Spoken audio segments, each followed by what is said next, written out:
Ladies and gentlemen, welcome to Llewellyn Stadium in Ipswich for your QBL 2018 semi-final. We're here with the Ipswich Force and the Brisbane Spartans, two teams that have had an incredible season throughout the 2018 QBL, and they've made it here all the way through to the semi-finals. Your other game in the semi-finals all the way up in Townsville, with the Townsville Flames taking on the Rockhampton Cyclones. But what a game we have here for you tonight, with two mighty teams. The Ipswich Force on an absolutely incredible streak throughout the season. They've only gone down 2 games in the entire season, dropping a game early on to Townsville, who ended up finishing on top of the ladder, and they are your minor premiers. And obviously the Brisbane Spartans, once they got their entire lineup, they got their imports in, they've had nothing but an incredible season ever since. So here we are for another season of the QBL semi-finals. As always, my name is Regan Baker, your lead commentator for tonight's matchup, and I do have Southwest Metro Women's QBL coach Jason Cheney joining me very shortly as well. Jason, unfortunately, his team getting knocked out of their grand final possibilities last week in the quarterfinals, coming up and having a very, very tough game. But what an event we have here for you tonight. Two amazing teams. And to talk through the Brisbane Spartans first, they've come an incredible way since the start of the season, where they've really put together an incredibly strong team. They didn't have a great start, but once they got a couple of their players into the team, Romy Bear and Brosia Anderson, they really started to gel as a team, and they've just done incredible things ever since. And they've been a really formidable opponent, and they've been incredibly tough in terms of their depth. They have such a deep team. They've got so many incredibly talented players coming off their bench, making it a very, very difficult team to verse throughout the season. And just looking at some of the talent that they've got on their line, and Brosia Anderson, absolute powerhouse for the Brisbane Spartans. She's averaging 18.7 points per game. She's been an incredible defender, and she really does work hard on both ends of the court, and she is so consistent as well. She's always out there giving 100%, and she does a great job defensively, but she's always getting herself in the right position down the offensive end and really sharing the ball around and just fighting hard all the time. And we are just going to take a very quick break while we sing the national anthem.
And while we're just working through some technical difficulties, our camera seems to have gone down. I'm just going to place a couple of interviews we had before the game.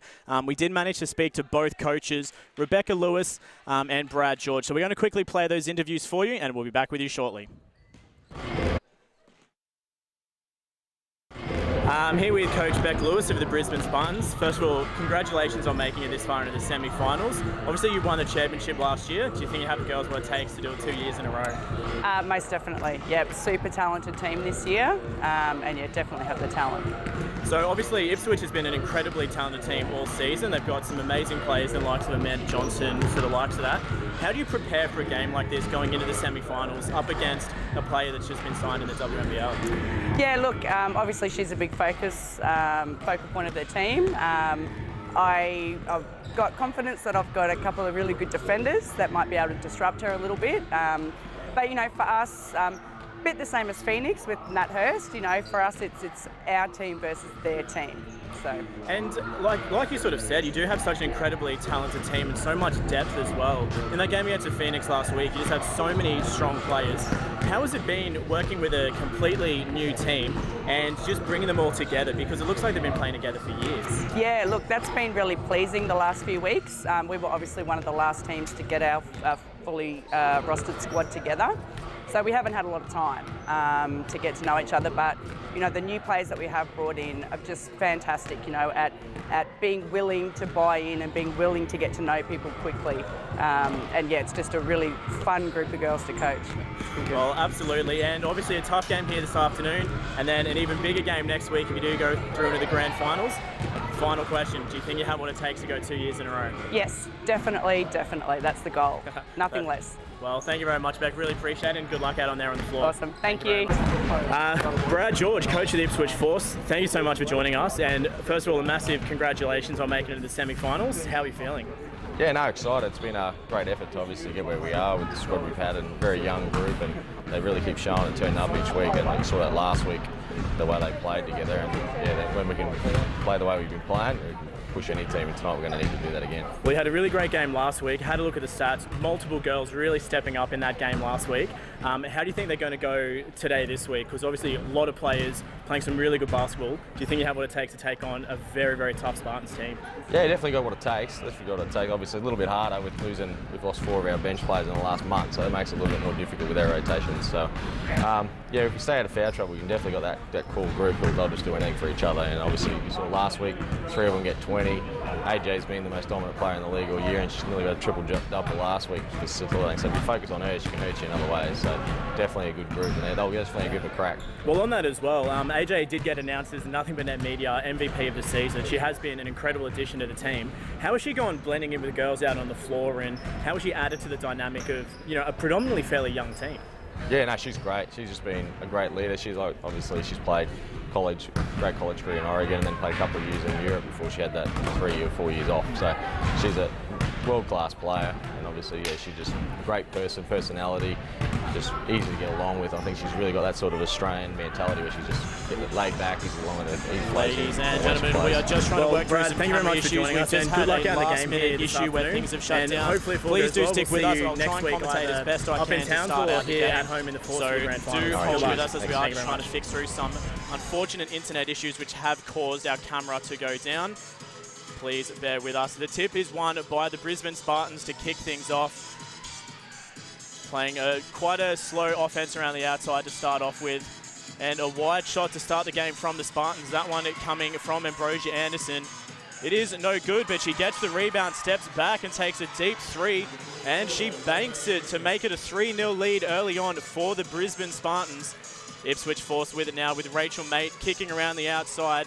She hands over to the captain, Filey, who passes inside to Amanda Johnson. Johnson not quite looking, a little bit of a breakdown in communication there. And she has missed that pass. Back onto the Brisbane Spartans now. They've got the ball and possession. Working around the outside, trying to find the way in. Shot clock rolling down into single digits. We're on 6 seconds. Wide shot coming now, but no good on that occasion from Romy Bear, and the Spartans lose the contest for the rebound. Coming down in favour of the Ipswich Force, and they try and drive through down the centre, and it gets bounced off a Brisbane Spartans foot, so Ipswich will take possession from the baseline. Ipswich with it now as Georgia Williams takes a nice little set jump shot from just inside the left-hand three-point line, and she makes it 3-2. The Brisbane Spartans are in the lead.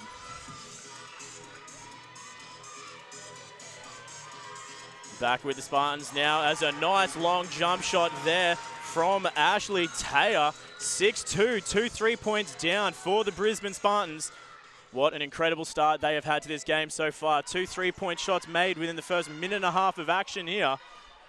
As Ipswich Force take it down their end of the court, and that shot is no good. But again, back to Ash Taylor on the 3-point line. This time an air ball. Amanda Johnson coming down with the rebound. Ipswich Force with it now as Rachel May drives baseline, completely losing her footing, taking out Aja Parham on the way as well. The Brisbane Spartans coming down with the defensive rebound, and they try and go inside.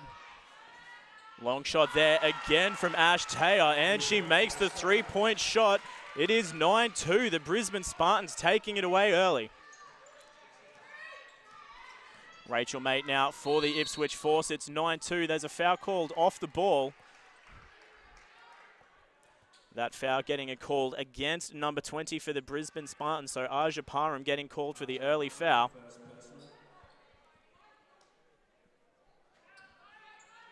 Ipswich bringing it in from out of bounds, passing the ball around. It's in the hands of the captain, Farley. She's trying to find... No, she dishes out to Georgia Williams, and Georgia Williams takes a deep three and hits nothing but the bottom of the net. It's 5-9. The Brisbane Spartans lead by 4, but Ipswich on their way back into it. We're about 7 minutes 20 to go in the first. And a good drive going down the center of the court there from the Brisbane Spartans. Foul called, that one going against number 11 for Ipswich, so that'll be called against Amanda Johnson. And Ash Tyre is going to go to the line for 2.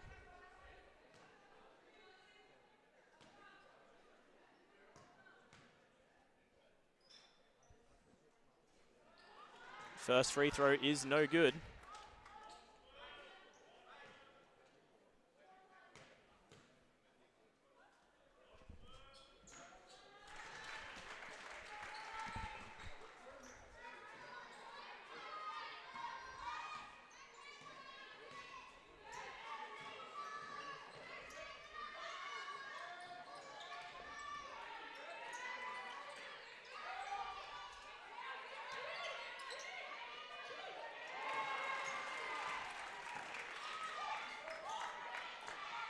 Alrighty, ladies and gentlemen, we're just going to go offline again quickly. I will be back with you as soon as possible with an update, but we're just trying to work through some major technical issues.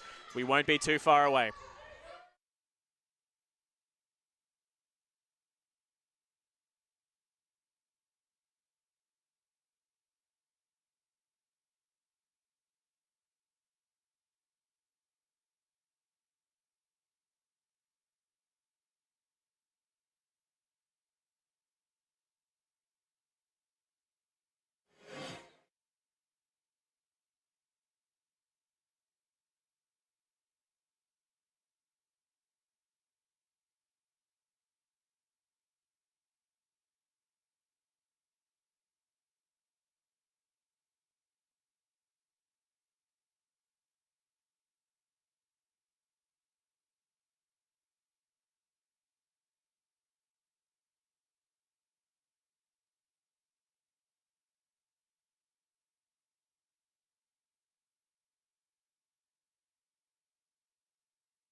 Ladies and gentlemen, welcome back. We have fixed those technical issues. Unfortunately, the internet is a fickle beast and sometimes it does not work the way we expect it to, but we are back with you live. We are 5.5 minutes to go in the first quarter. It is 10 points to 9. The Brisbane Spartans leading by 1. They came out firing early on, but the Ipswich Force working their way back into the game. So it's only a 1-point deficit as we see Ambrosia Anderson step up to a tight 2-point shot. It is no good though. Georgia Williams coming down with the rebound. Rachel Mate now inside-outside play to Bree Farley, working it around the outside. In the hands now of Maize United. She goes down the center of the court. That shot was way off. Beck Haynes coming down with a strong defensive board, kicking off to Aja Parham. Now with Ash Taylor, it is still that 1-point deficit. Parham faking the 3-point shot. Nice little pass inside there. Brisbane Spartans working it in, but they're going to call the 3-second violation inside. So it will be a turnover and Ipswich ball.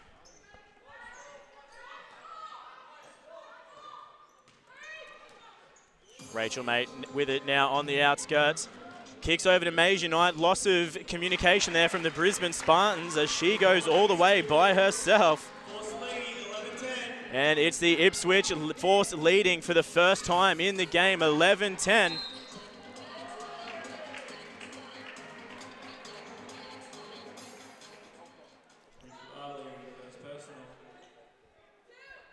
And a foul called there on Bree Farley. The Brisbane Spartans going to get possession again on the baseline. We're 4 minutes and 23 seconds to go.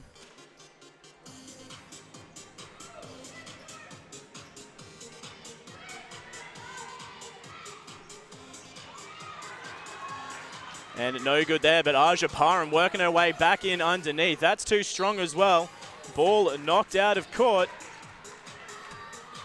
But it is going to remain in the possession of the Brisbane Spartans. A little bit of confusion there as to who's going to be passing it in, but I think they've got it sorted now.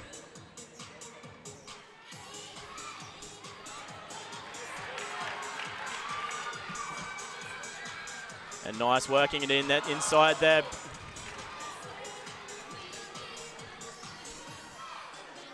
Outside shot from Ambrosia Anderson just inside the three-point line. She makes a very deep two. It's 11-12. Brisbane Spartans back in control. Georgia Williams now kicks it over to Mays Unite. Mays Unite, no defense on her. She takes the three-point shot, but a little bit too strong. Ambrosia Anderson working hard to get the rebound there, kicking ahead to Beck Haynes. And the Spartans are doing a really good job of working the ball around the outside as Ash Tyre steps up to yet another three and hits nothing but the bottom of the net. She is on fire early on for the Brisbane Spartans. It's a 4-point lead. They've worked their way back into the game.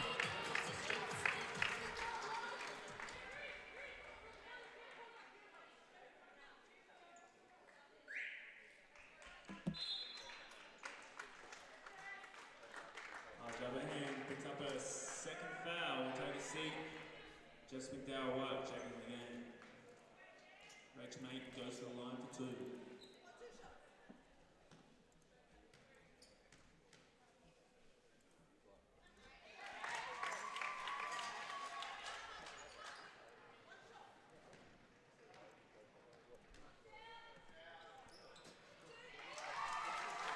Rachel Mate doing work from the free throw line. She goes 2 from 2 to take it back down to a 2-point deficit for the Ipswich Spartans.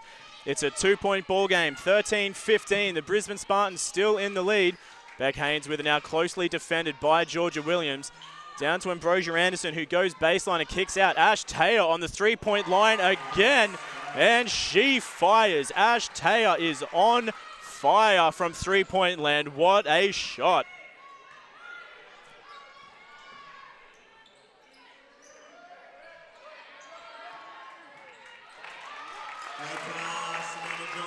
And Amanda Johnson, great work there on the inside. Another 2 points on the board for the Ipswich Force. It is 15-18. The Brisbane Spartans are still in the lead by 3.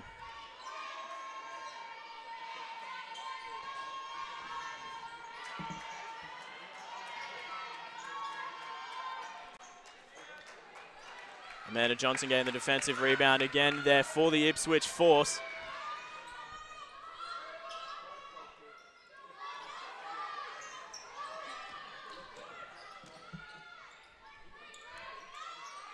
Amanda Johnson now on the three-point line. No hand in the face. She takes it.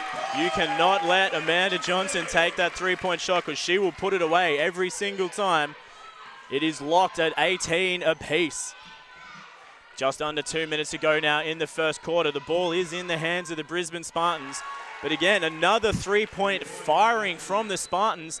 It is absolutely raining threes in Llewellyn Stadium from Ipswich here tonight. Almost all of the points on the board have been scored from three-point land in the game so far. Been doing an incredible job from deep to get the ball into the net, as there's a big foul there inside from Ash Taylor. Just a little bit over-eager to get the block on that occasion, and she comes down with the foul. And they're going to send Mays Unite to the line for 2.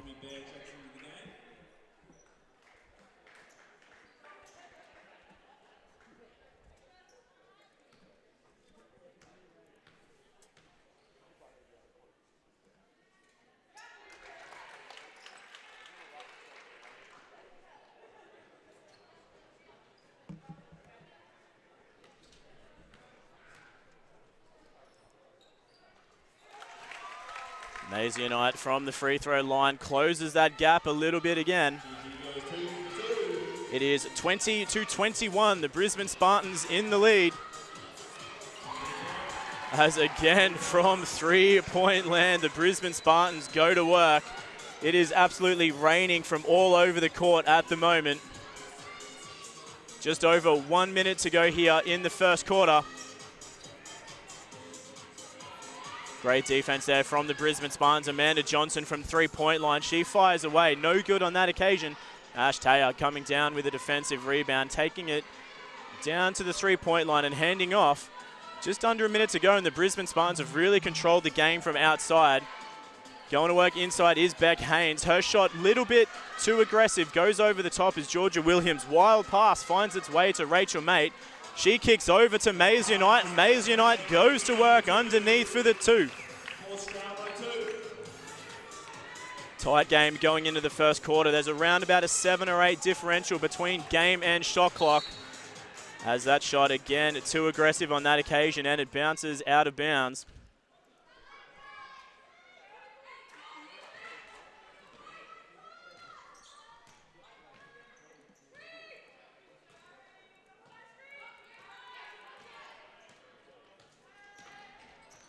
Ten seconds to go, and there's a foul on the floor. Ipswich going to go to the line for 2. The foul's going to get called against number 2, Beck Haynes.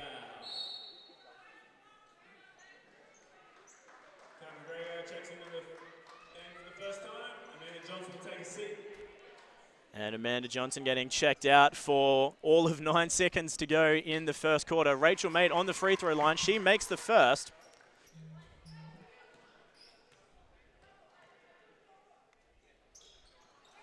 And the second. Rachel Mate goes from 2 to lock it at 24 apiece.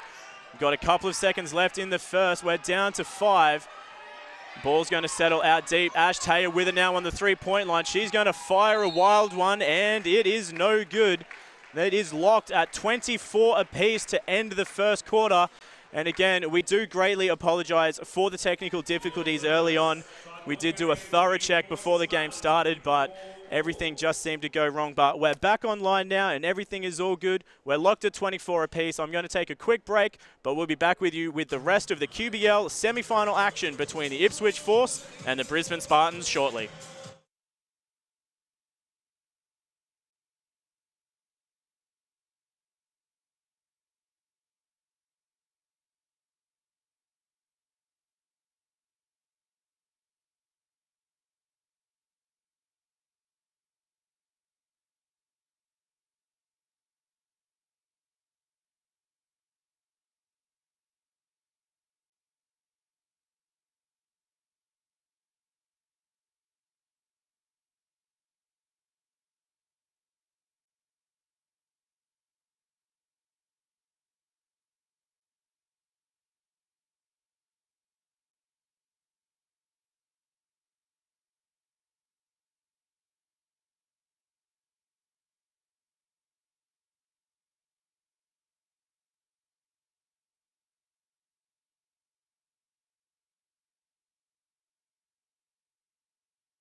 And back with you here from Llewellyn Stadium in Ipswich. It is the QBL 2018 semi-final between the Ipswich Force and the Brisbane Spartans. And what a game it has been so far. We're locked at 24 apiece at the end of the first.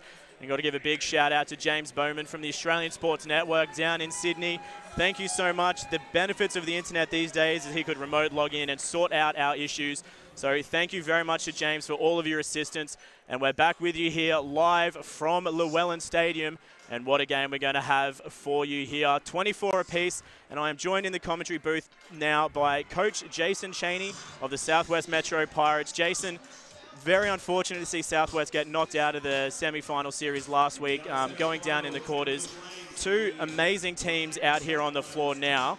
If you're either of these teams, let's start with the Spartans. How do you come up with such a tough team like Ipswich with Amanda Johnson on the floor?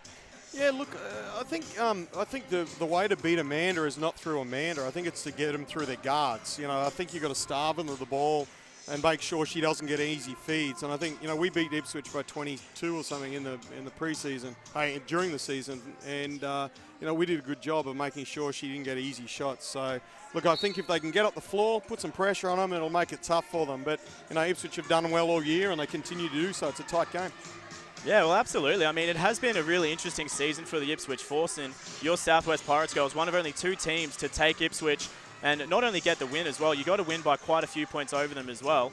And Brisbane has a tough task on their hands here this afternoon, but flipping that in reverse as well, this Brisbane Spartans team, ever since they got their full lineup back on the floor, they've been an incredibly tough team to come up against, and they've gone the last, well, almost double digits games without losing. Yeah, look, you look at them, their lineup, and they're extremely talented. They're extremely long. You know, they're well coached. They've been there. They've done everything they need to do. But, you know, giving up easy layups like that's not going to help. Good cut through the middle by AJ. Yeah, absolutely. I mean, it's been an interesting season all round, and you know, coming out of last year into the teams we've had coming into the QBL this year, some of these teams have developed so much in the space of 1 year alone. And we've been saying throughout the broadcast, I don't know whether you've heard or not, but this is the best QBL season across the board that I think we've ever had in the women's competition. Yeah, it's so good for women's basketball, isn't it? You know, the quality of teams that are going out on the floor every week, the quality of imports, the quality of Australian standard players that we get in. You know, we had Nicole Seekamp in Australian Open.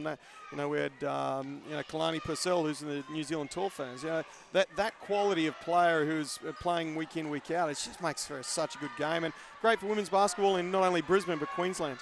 Yeah, absolutely. And as we see out on the floor, Amanda Johnson recently signed into the WNBL, and she's been a formidable opponent throughout the entire QBL season. She was named Nothing But Net Media MVP of the entire season as well, as we see an amazing three-point shot out on the line. And what a shot that was, coming from the young, I think it was Catherine McGregor.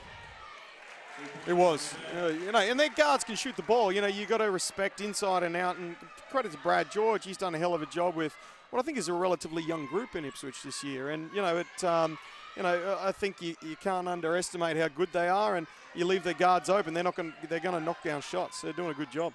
Yeah, and that's something we spoke to, and the guys on the stream would have heard earlier on as well. I had a chat to Coach George before the game, and you know, that's one of the things I've said. How do you work with someone like Amanda Johnson coming into such a young team, and how has he felt with her stepping up into a leadership position with, you know, a team that is predominantly very young, but they've got some damn good talent out on the floor as well. Absolutely, you know, and like, you know, Brad's been around a long time, and he's, you know, he's done a stint in the WNBL with the South East Queensland team, and you know, he's been, you know, you watch him, and he doesn't ride emotions. He's very calm, he's very collected, and it's probably because his wife sits there with him and keeps him under wraps. But you know, like I said, credit to him. They're a young group, and they continue to do a great job. You know. Yeah, absolutely. And as we've just seen as well, the Southern District Spartans, I mean, they're so consistent week in, week out. They've got some big-name players. And where a lot of Ipswich's overarching points do come from Amanda Johnson, the Spartans just have so many great players out on the floor as well. And it's got to be tough going against a team that's probably 7 or 8 players deep. Yeah, look, you know, I'll talk about the Southwest girls. You know, we obviously had our eyes on the grand final, and probably a little bit too early, if anything. And the one team that scared the living daylights out of us was Southern Districts, and the reason why is because they can do exactly that. They come down, they can knock down shots from all over the park. You know, they're so deep, they're so damn long in every position. You know, and that's what really concerned us. But you know, unfortunately, you know, I'm sitting here with you, Regan, this week, and we don't get to worry about it now. No, absolutely. Well, I do have to thank you for coming out and joining me down here in Ipswich. It's always a pleasure getting to work with you, Jason. Obviously, we've worked together, you coaching, me refereeing for many, many years. So it's good to be on the same side of the floor for once. It's nice to agree with you for once, Regan, instead of having to argue all the time. No, it is good. No, you know, credit to you guys, what you've done throughout the year with regards to bringing all our games to us. And obviously, Southwest, we had every game streamed live at home. So, you know, once again, wonderful for women's basketball, and you guys have done a great job. Yeah, it really is. And it's been, that was a very wild three-point shot there from Ambrosia Anderson. Didn't quite pay off for her on this occasion, but we've seen her hit those in the past. But as you said, Jason, it has been such an incredibly good season for women's basketball. And You know, when John said to me ugly. a couple of weeks ago, you know, do you want to follow the women or the men as we normally do? I was more than happy to come and follow and cover all of the women's final series because there have been just such an incredible lineup of teams this year. Yeah, it's been great, hasn't it? And like you said earlier, you know, someone needs a timeout here. This is getting a bit ugly here. It's just up and down a little bit. You know, if Ipswich settle here, they can get a good couple of baskets.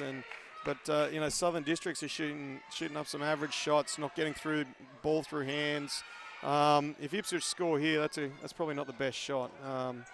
You know, one team needs to settle and they'll go on a run. But yeah, look, it has been a great year. It's, you know, once again, I just think you know, women's basketball in Brisbane and Queensland is just going from strength to strength, and we see that week in, week out. And the finals campaigns have been unreal. And you know, I'm keeping an eye on the Rocky and Townsville game here as well. And you know, it'll be interesting to see what happens there because you know, Rocky, you know, we beat them up there, and they, you know, it looks like they've turned the corner a little bit. Townsville there, up by 8. But you know, that's going to be a tough game as well. And whether or not they put all their energy into beating us last week, but I see Shanavia Dowdell is only playing limited minutes again, and they need her to score. Yeah, and it was such a tough game for you guys last week against the Rocky Cyclones as well. I mean, I think the game that they played last week, that was probably their best game of the entire season that I've seen them play anyway. They really did come out firing on many cylinders. And it is going to be hard for them to back it up 2 weeks in a row coming up against the Townsville Flames because Townsville is such a competitive team, and it's going to be interesting as well. They are down a couple of players going into this game with Mila Goodchild leaving, I think, 2 days ago to go over to college. And, you know, what an amazing year she's going to have over playing with such a talented university. Absolutely. So it is going to be an interesting game, that one. It's currently 35-27 with 5 minutes to go in the second period. So as much as possible, we will keep you updated on that game as well. As we see Darcy Garvin shooting a massive clip on 13 points already. So she's been having a great game up there. But you know, let's bring it back to this game that we've got here in front of us because some of these girls are playing such an incredible clip.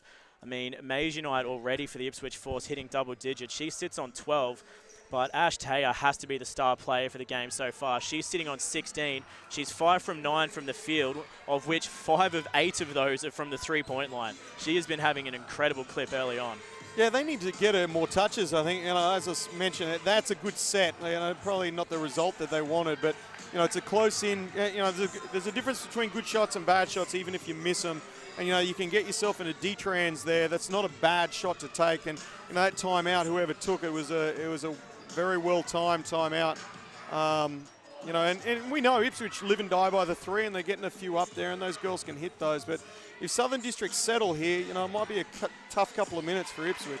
And that was a good look on the inside as well. Unfortunately, the Beck Canes couldn't get her hands on the pass, but great defense there from Maisie Knight. And a great move coming down the court as well. And that's what we want to see more of from the Ipswich Force as well. Working their way to the inside to take those nice inside jumpers. Absolutely. And, you know, one thing I give credit to Brad George for is he plays a hell of a team game. You know, there's Ash Taylor shooting 3 again.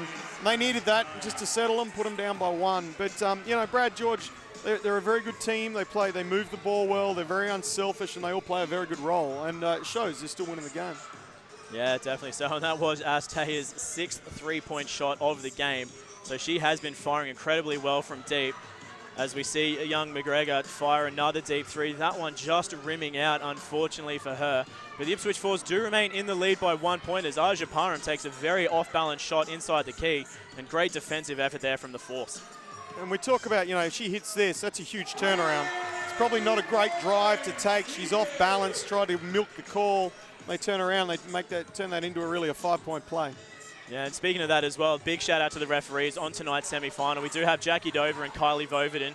Great job out on the floor, guys. And I do have to give a shout out to their sponsor as well. So a big shout out. So to get the right call on your insurance, call the team at Reliable Insurance Solutions. They are the QBL official sponsors of the referees here in the QBL 2018 season. We see Ash Taylor taking a well-deserved rest for the Brisbane Spartans. Getting all tongue-twisted now that I've been trying to fix internet issues and commentate at the same time. But a much-deserved rest for Ash Taylor. She's been having a great clip. She leads all scorers on 19. Yeah, look, she needs some more support out there, I think. You know, she's shooting the ball well. Like I said, if they can get the ball in her hand a little bit more, you know, they're going to be tough. But she needs some support. You know, you need to get Beck Haynes, who's WNBL standard. She's 0 of 2 at the moment, hasn't even looked to shoot the ball. But like I said, I think Ipswich are. They're really the ones who are dictating the pace at the moment, and I think Southern Districts need to work on getting the ball inside, getting the ball through multiple hands, and getting good shots away. And if they can do that, they've got scorers all over the shop. Oh yeah, there's a turnover. Yeah, and that was a very good read there as well from the Force, just staying up tight and doing that full court press. It hasn't paid off for them, unfortunately, but that's the kind of defense that Ipswich is going to need to continue playing against this Brisbane Spartans team. Hey, absolutely. You know, like I said, if you can get them out of their stuff, see, that's one pass.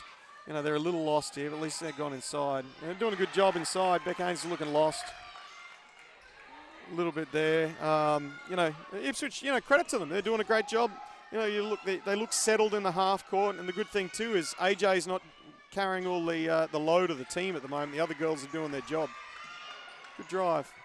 And that's a really nice move there from the Ipswich Force as well. And it's paid off with Mays Unite dropping the big 3 to take the lead up to 7 for the Ipswich Force. And that's just such a good look as well. And I think that's part of the reason why Ipswich has been such a formidable team all season. They have such a beautiful offense, and they really do work the ball through the whole team for that open opportunity. Yeah, we're going to agree with that. You know, like I said before, they're very unselfish. They've got a lot of role players, and they've obviously bought into Brad's systems and Brad's beliefs. And as we see a timeout here with Ipswich up by 7, interesting timeout by Brad. He's obviously just taking a break and just trying to get them a little bit more, aligned to what he's doing. But I thought that's probably bailed out Southern Districts a little bit there. They looked a little bit rattled. But yeah, Brad's done a wonderful job, Regan, and it's showing. He's leading coming into the second, almost into half time. Yeah, absolutely. And speaking of the Ipswich Force as well, I'll just take a quick look at some of their season statistics coming into tonight's game. I mean, Amanda Johnson is by far one of the best players in the league. She's averaging 25.6 points per game, which is #1 in the lead. In the league, and 14.1 rebounds per game as well. Again, #1 in the league. Georgia Williams as well. She's really developed over the course of the last couple of years to the point where she's come out. She's averaging 12.5 points per game, and she's the second highest point scorer in the Ipswich Force as well. And she's actually the third best 3-point shooter in the league as well. She's had an amazing clip. And as always, Jintari Majanite, an amazing season at 13.6 points per game and 8.7 rebounds per game as well. And that's not to be outdone by, again, an also very deep team, because Rachel Mate coming in shooting 10.8 points per game as well. And she's just been so consistent. And, I really loved watching her. I think it was last year she played for the Brisbane Capitals. And she's just such a nice player to watch. Yeah, they're very well balanced, aren't they? You look at your notes there, Regan, and what they've been able to do throughout the year. They are a really well-balanced team. But albeit, you look at them on paper, and none of them are real superstars. 2 good imports and a lot of young, good players. Rachel Mate's come through the system, and she's only young. And credit, once again, just hats off to Brad and what he's been able to do with the group. And he's been there a long time, so he knows what he's doing. Yeah, definitely so. And I think you hit the nail on the head as well. Like, you look at the team stat sheet, and you look at the Brisbane Spartans on paper, and I think they've got 5 players on their lineup that are averaging more than 10 points per game. But the Force is just such a balanced team, and they've got amazing young players that just step up when they need to. Like Catherine McGregor, we covered a game here 3 or 4 weeks ago, and she seemingly came out of nowhere and probably shot the best game I've ever seen her play. So they do just have such a good, diverse team, and every player. And I think this is something that a lot of teams these days don't do. Every player on the floor knows their role and plays to their role. Absolutely. And, in the women's game, it's very different to the men's game, where you can have a lot of athletes come out and win games. That's just great execution. Absolutely great execution. And, and I think that's the difference between the two teams at the moment, as they skip out to a little bit of a lead. But they're just executing very well. They're getting this open looks. And Southern Districts aren't. Everything's contested. Everything's, they're starting to take some poor options, and they're struggling with it a little bit. They're going to probably get a 6-8 seconds there. Very lucky. Yeah, I couldn't have said it better myself, Chase. Like, realistically, at this point in time in the game, the Ipswich Force are just executing much better offenses. The Spartans, they're looking rattled. They're rushing offenses, and they're not taking the best shot opportunities. On 2 occasions now coming down the floor, we've seen rushed off-balance shots that have ended up with a shooter on the floor. That's a much better look there from Jess McDowell-White, wide open on the far three-point shot to make the three. No, but even still, you know, if they didn't get the ball inside, and, you know, Jess just got that shot because she's an extremely talented basketballer. You know, the challenge is, though, I don't think that's going to work for them as the legs get a little bit more tired. You know, Jess gets a little bit tired, and you're shooting probably 45% from out there and 70% from inside. So I think they need to look inside and start to put some pressure on their inside defense. Yeah, definitely so. And we are down into the last 30 seconds. There's 5 seconds on the shot clock. Rachel made a couple of seconds to shot with a very, big bailout foul there from Ash Taylor with 3 seconds on the shot clock. So the Ipswich Force are going to get a lifeline now. They're going to get another 14 seconds to make the shot. There's about a 10-second differential with the game clock. And you watch, you know, they'll get through their stuff again. You know, they'll execute well. You know, AJ's getting, and she can hit that. You know, she's a mismatch against Jess. That's a shot that Rach can hit. Boom. And again, you know, that's just clean, smart basketball. I've always been a big fan of the inside-outside passage of play. Suddenly AJ taking it base, kicking out to a wide-open Rachel Maid who didn't have a player within 6 meters of her. And it's a 50-point score there, Regan. 110-42. They've all of a sudden kicked out a huge lead. Yeah, I don't know how that ended up happening. 110-42 apparently, according to the in-stadium scoreboard here. As long as it's not only me making mistakes tonight, I can't get words out. The clock's doing all kinds of funny things as well. I don't think my girlfriend's ever going to let me live that down. She just posted saying, I am cutting that out and never letting you forget it. Ash Taylor getting in the rim again, just deep into the half. They needed that just to settle them going into the halftime break. 51-44 down. You know, good half by Ipswich, I think, Regan. They've shown why they deserve to be in the semi-final and hosting it at home. Yeah, absolutely. They've really come out in that second quarter and just dominated offensively. You know, beautiful set plays where they've really worked the ball and used the full shot clock as well to really spread out the Brisbane Spartans defense and look for the wide open opportunity, which right now I don't think the Spartans are doing as effectively. They're taking rushed and off-balance shots. They're not running down the shot clock and actually spreading the D and looking for those open opportunities. Yeah, 100% agree. And, you know, we spoke about it a number of times during that quarter, just the ball movement, pace of the game, you know, everything was suiting Ipswich and what they were doing. And, you know, to the credit, they come into the halftime lead with 7-point lead. And, you know, I don't think they've looked too uncomfortable at times. Their scores are coming through, you know, a fair bit of skill. I think Southern Districts have just got to work through hands and sets and get some good looks and get the people who they know who can score the ball in their hands. Yeah, absolutely. And that is the reason why they're currently up by 7. It is a 51-44 lead for the Ipswich Force. But that is the end of the first half of action here in semi-final number 1. But looking at the out-of-town scoreboard, and it is a very different situation up north in Townsville. It is 58-32. The Townsville Flames just, again, dominating that second quarter. They just had a 36-11 run over the Cyclones. And having a look at the box score in that game, Jace, they are truly being dominated by Darcy Garvin on 17 points. But Beck also stepping up as well on 11, and coming off the bench, we do have Hayley Andrews. She's sitting on 10 as well. See, that's a really, you know, you look at that, and that's a good spread of scoring there. You got 17 with Garvin, 11 with Beck, Andrews with 10, and then Michaela Cox with 9. So, you know, that's the thing with Townsville. It's you know, you shut down one player, and then all of a sudden you got 2 or 3 others that can step up. Interesting, though, they've only got 9 players on their stat sheet. So obviously losing those couple of players like Mila Goodchild, you know, they didn't have the depth to cover that. But, hey, who cares when you can shoot the ball and you've got Darcy going nuts inside? Yeah, it seems to be a consistent thing across the QBL at the moment. There are so many talented young players on these QBL teams that have unfortunately had to go across over to college. I mean, we've suffered the same loss here as well with the likes of Kate Head for the Ipswich Force going over to college for the first time as well. So, you know, like you said, Townsville Flames only have 9 on the roster. But looking at what we've got here, the Southern District Spartans, they've got 2, 4, 6, 8, 10, and Ipswich has 9. So it is a little bit lean across the QBL, unfortunately, because all of those young players have gone back over with college starting up, I think, next week, or they're trying to get ready to start that college season as well. You know, and we know that, I know that firsthand at Southwest. You know, Jade Kirasomi, who's one of the most promising juniors to come in through the Queensland ranks at the moment, along with Mila. You know, when she was with us, she probably averaged 15 points a game in the 6 or 7 games that she played. And then obviously, you know, she went overseas, and, you know, credit to her, the hard work that she's put in, and, you know, lifelong goal for her to get over there. But, you know, we missed her when she wasn't there. And a game like last week when we were just struggling to score a little bit against Rocky, it would have been good to have her. But, you know, credit to those young girls to go off and do what they do in big colleges overseas. Yeah, absolutely. Well, it is the halftime break, so we're going to take a quick rest as well. There's 12 minutes on the halftime clock, but don't go anywhere, and we'll be back with you shortly for more QBL action presented by Nothing But Net Media and the Australian Sports Network.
And back with you here from Llewellyn Stadium in Ipswich. It is the QBL semi-final between the Ipswich Force and the Brisbane Spartans. And what a game we've had on our hands so far. It's a 51 to 44 point lead for the Ipswich Force. They came out and played such an amazing second quarter there, Jace. Looking at the stat sheet, they played a 27 to 20 point second quarter, and that's made all the difference. Yeah, look, I think halftime came at the right time for District, so looking a little bit tired at the end there. But you know, we were talking in the break there, Regan, and you look at Southern District's spread. You got 21 points from Ashtea and then 6 points from Bear, and and that's it effectively. You got a 1 and a 6 and a 2 and a 3. Where you got a bit more of a better spread from the Ipswich Force. But, the game's not over, a long way to go. And, we know that Southern Districts are a good team and they've been here before. So I expect them to come out and to come out strong. It's just whether or not their legs are going to last because there was a lot of workload going into very little movement in that second quarter. So, Aja Palm, I expect to come out and be a bit better. And, Ashtea is going to continue to be tough in this second half as well.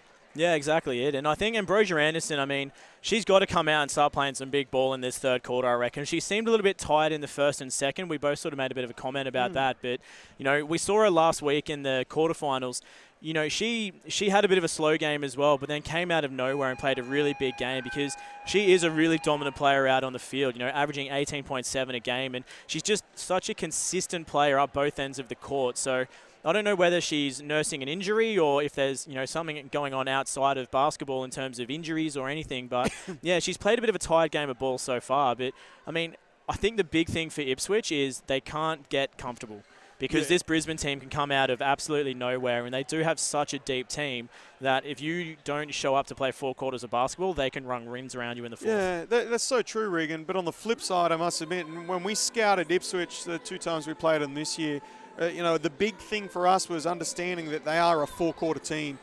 Ipswich come out in the third and fourth, and they blitz teams. They come out, whatever Brad George gives them or says to them at halftime, it gets them going. And I know the game we played against them at home, where we went down by 10 or 12. They came out and they just, their third quarter was huge. They sat in the zone the whole time, got out and ran, and knocked down shots. So, I'm going to both sides of the coin there. Like you say, Southern Districts, if they're on their game, they can come out and do a good job. But at the same time, if they're not ready to play in this third quarter, this game could be over and very quickly.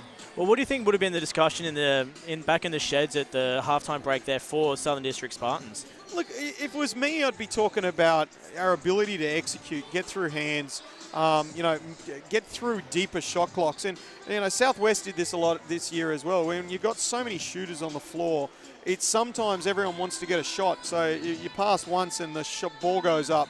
And we used to talk a lot about getting great shots instead of good shots. And at the moment, I think districts are probably getting a lot of good shots, not great shots. And when you don't get great shots, it then puts you into trouble on the defensive end. You're scrambling and you're trying to get back and D-trans and slow the ball down and long closeouts. So it's a domino effect. You get a good execution, then you can play good defense. So, that's what I would have been harping on. Let's make sure that we're efficient on the offensive end. We get through our stuff, get the right people, the right looks, and we score. And then you go down and get some defensive stops and put some pressure back on Ipswich. Yeah, I think I 100% agree with you there, Jace, as well. And I mean, like we sort of said at the end of that second quarter there, the Spartans really didn't seem to have an offensive structure towards the end of that second quarter. And I think that's a huge part of the reason why they only ended up putting 20 points on the board in the second is there wasn't a lot of structure. And, if it wasn't for Ashtea shooting an amazing clip, I mean, she's on 21 points, shooting 6 from 9 from three-point land. If it wasn't for her just making some incredible shots, this game would be well and truly blown out in Ipswich's favour because they just don't seem to have structure offensively at the moment. Yeah. And Ipswich are just running rings around them on the defensive end.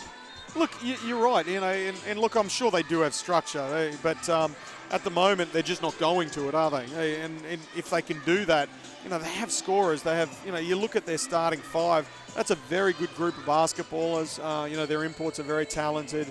And, if they're able to just play, and this is where I suppose Jess McDowell-White is an exceptionally good point guard, but I often say point guards don't come to the fore until they're probably around about their 30 years of age. And Jess has got a little bit of experience to get to that, a few years to get to that. And maybe she needs to come out and just, be that true point guard, be the Christy Harrow or Kristen Veal, come out and tell them where they need to go, what they need to do, know when to score when they do, and take a real leadership role. Yeah, definitely so. And just quickly, guys, thanks for sticking with us here. We're just trying to fix up some technical issues down on the game clock in Llewellyn Stadium. Just seems to be blinking like crazy, hence how we ended up with that 110 to 40 point lead before. So they're just trying to work through that. But we're going to keep things here, and we'll just keep having a bit of a chat, Jace. And talking about the Ipswich Force now as well, they had such a strong offense in that second quarter, and probably from what we've seen in the last couple of weeks, had a really, really good structure in terms of playing an inside-outside game of basketball. Now, defending a team like that, so the inside-outside passage of play is one of my favorites. Working it inside, drawing the defense away, and obviously kicking it out. That worked on several occasions for Ipswich. How hard is that to defend? Yeah, it's easy when you're a coach sitting on the sideline. You keep yelling at the girls. Keep your man in front of you. Make sure you contain, follow the scout. I think I've never messed up a defensive rotation or anything. But in all seriousness, what I think it comes down to a couple of things. The ability, and we didn't do this well against Rockhampton last week, the ability to contain and keep your man in front of you against Ipswich is really important. You can't over-help off their shooters, which means that you can't help and stunt off the ball on dribble penetration. So it's a bit of a domino effect. Keep your man in front of you so I don't have to over-help. And if you can do that, then you're in a much better place because you're going to contest their three-point shooters, and they're some of the best three-point shooters in the league. So I think that's a starting point. Second to that, and we spoke about scout earlier, you got to know your scout. You've got to be able to scout their team structure stuff and get through, put them out of whack so they're taking shots that they're not used to taking in a 5-0 drill. So if you can mix all that together, then you put yourself in a really good position to keep the scoreboard slowed down when Ipswich have got the ball in their hands. But last of all, I think when we played them, we thought their biggest weakness was in their backcourt. So we got after them hard in their backcourt, and we made sure that they couldn't get the ball up and get through their structure. We put shot clock pressure on them in 24, got them down to 5-6 seconds, and we thought, well, we're going to beat you. We've got to beat you in their backcourt. And I'd like to see Southern Districts probably put a little bit more pressure up the floor. Yeah, definitely so. I mean, they've had a really, really good offensive structure the entire game, this Ipswich Force team. And, Amanda Johnson, just looking at the stats in front of us, she hasn't put a lot of points on the board being the dominant leader that she is. But my goodness, she had an amazing game as well in terms of just working with these young girls out on the floor and giving them the opportunity to get themselves free. And quite often, she's the one that sacrifices that drive down the middle to draw the defense and then flicks out. So she's only sitting on 9 points, but she's done an awesome 7 rebounds and 4 assists. And the same with the likes of Rachel Maid as well. They've just got such an incredibly deep team, and they do work so well.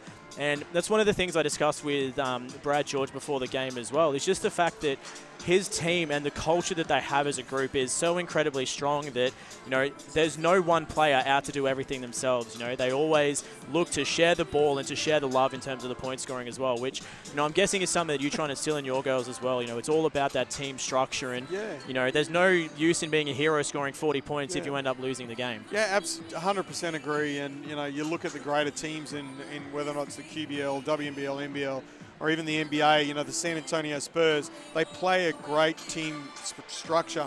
And if you shut down one player, then it just becomes extremely difficult to shut down, 2, 3, 4, 5 players when they're shooting the ball so well. And that's something, when we played Ipswich here, I thought we did a really good job of. I think we won by 23 or something, and we put 90-something points on the board, and no one had more than about 13 points. So absolutely, if you can instill that team structure. AJ, I don't think she's probably the best import to go into the WNBL ever. But I spoke to Cheryl Chambers the other day, and what she loves about her is exactly what you just said.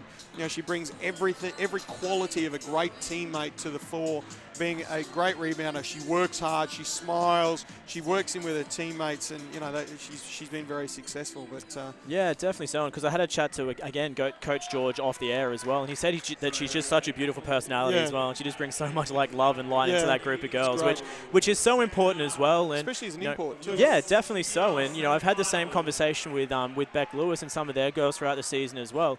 And again, it's all about team culture, and I think the best teams have a great team culture, because if you get together off the court, you're going to get together on the court, and you play a much better game of basketball. And in that respect, I think the Spartans have done good in terms of their imports as well, because from all reports that I've heard, the imports that they've had come through, and you know, Anderson in particular, they're just such great personalities on and off the court, and they just bring so much, you know, so much shared joy for the game of basketball into the team, that they just want to work really, really well as a team, both on and off the floor. And that's, you know, probably why we're sitting here watching both teams play. Hey, you know, they've got everything right. Their structure, their teamwork, the individuals, the role players, you know, and that's why they're in the semi-final. They're playing off 2 quarters away from a grand final, whether or not it's a green team or a white team. Yeah, definitely so. And speaking of moving into the grand final, Jace, just taking a look again at that out-of-town scoreboard, it is currently 74-42. The Townsville Flames really running away with the game up north at the moment. So far in the third quarter, it's a 16-10 lead to the Townsville Flames. So again, just really, really dominating on the floor. Darcy Garvin on 19, with Beck also on 19 as well. Andrews on 10. So again, really sharing the love across the Townsville Flames. Down the Cyclones' end of the floor, Dowdell's picked up a little bit now. She sits on 10 in double digits, closely followed by Ellenberg on 9 and Bogue on 8. Yeah, that's the game, set, and match. They got 1 foot in the ground, or probably 2 feet in the grand final now, with not a lot of time to go. But you know, let's see how this game pans out in the first couple of possessions here. Districts turn the ball over on their first possession, and you know, at least Ipswich, like I said, get a good shot away, and they're in defensive transition spots, and they make Southern Districts work. And you're not unhappy if you're Coach George with that shot as well. I mean, coming off a great offense, you know, just because the shot misses, you're not unhappy with that offense. And again, this is a much better looking offense from the Brisbane Spartans as well. Again, it hasn't paid off. Well, it has on the putback there. Beck Haynes really going to work on the inside. But that's a much better offensive look. You know, they worked the ball around. They brought it inside. They kicked out for that three-point jumper.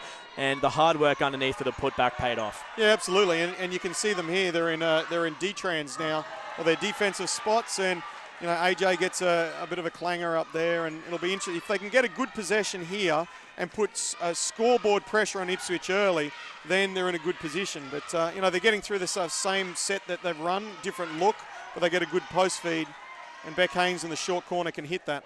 And that's a nice looking offense as well. Romy Bear just drawing the 2 defenders into her in the keyway for the nice little Beck Haynes handoff. And Haynes is going to take that open shot all day, every day, because she can make that consistently. Bad defense. Yeah, as Rachel Maid works through a very nice offense. A little bit of poor defense from the Brisbane Spartans for the easy open layup from Mate. Yeah, and that's containment. We spoke about that a minute ago. The ball's got to move here. It's just standing.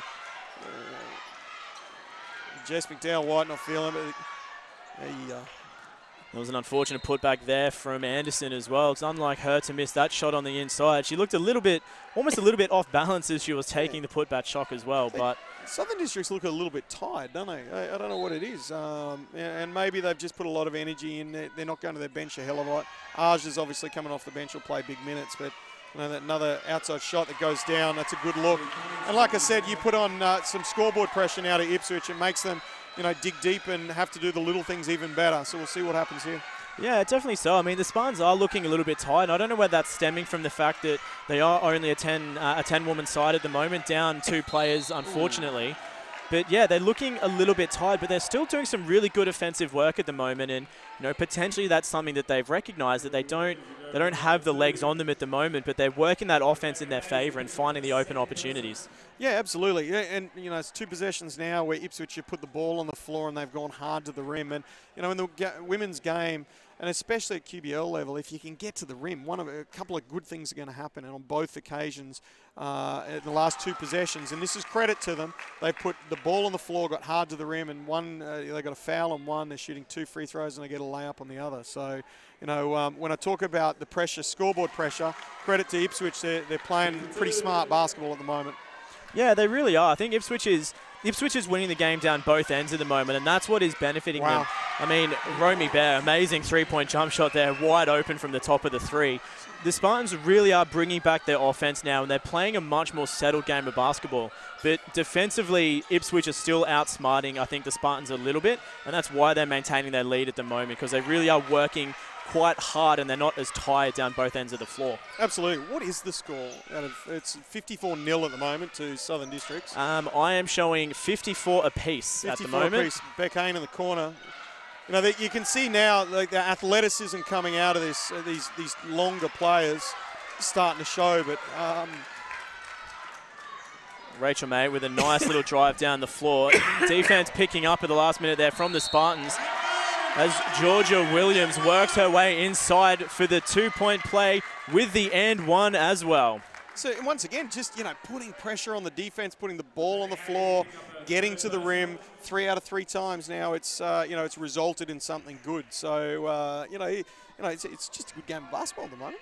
Yeah, it absolutely is. And just to give a bit of a correction, we're showing 57-54 as the score now. My apologies, there does seem to be a bit of an issue with the scoreboard still. We're also showing 13 seconds left on the game clock. So we're just trying to work through the difficulties with the scoreboard at the moment. But it is 57-54 and make that 58 with Georgia Williams' additional free throw there.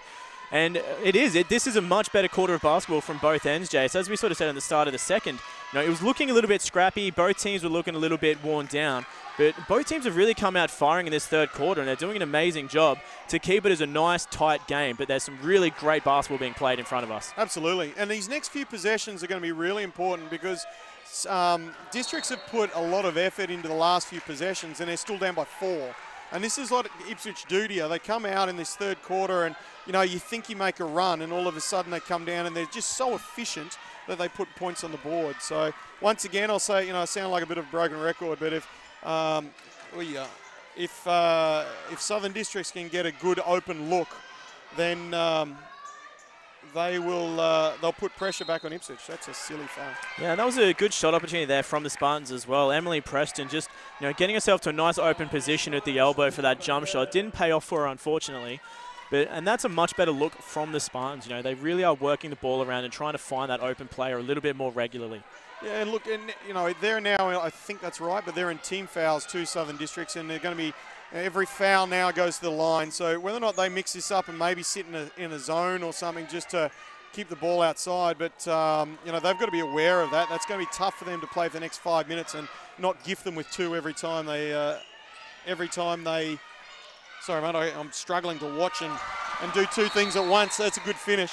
Yeah, it's tough having a group of men doing the commentating because trying to watch and speak. And I mean, I'm speaking for myself. I'm not good at doing multiple things at once, so it can be difficult at times.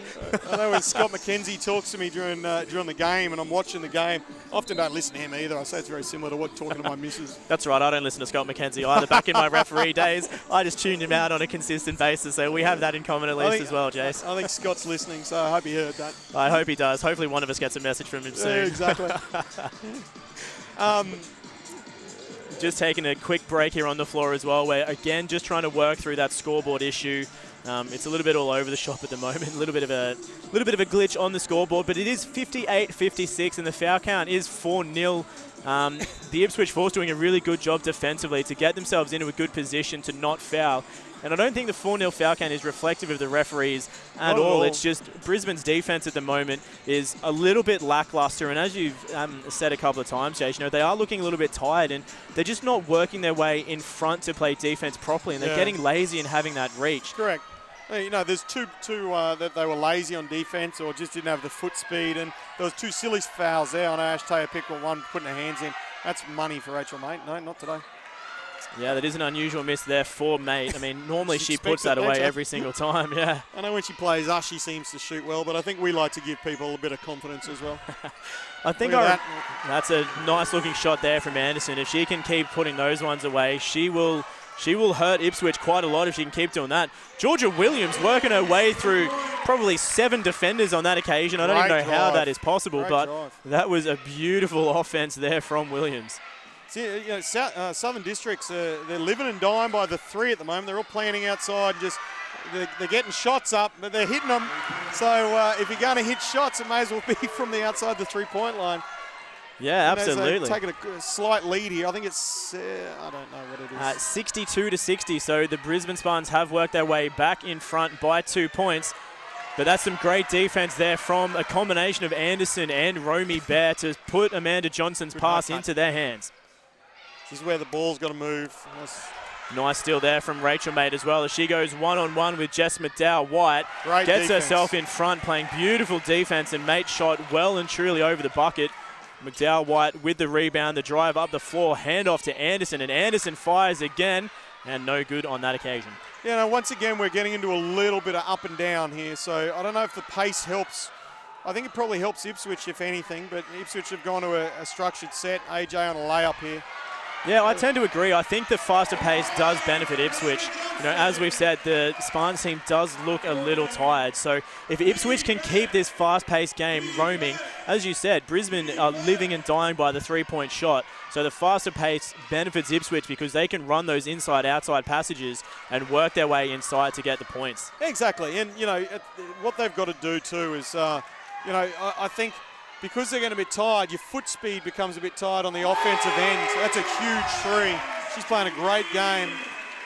You've got to get some movement at the rim so you can open it up for other shooters. As Beck takes an early timeout here. I think that's a smart timeout there from Coach Rebecca Lewis as well, as they go down by 3. It's 65-62. That 3-point drop putting Maisie Knight onto a whopping 23 points. She's 3 from 4 from the 3-point line, so having an absolutely amazing clip. But there is a timeout on the floor, so we're going to take a quick break as well. But don't go anywhere, and we'll be back with you with the QBL semi-final action presented by Nothing But Net Media.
And we're back with you from Llewellyn Stadium. We've got just over 3 minutes to go in the third quarter of action here in the QBL semi-final between Ipswich and the Brisbane Spartans.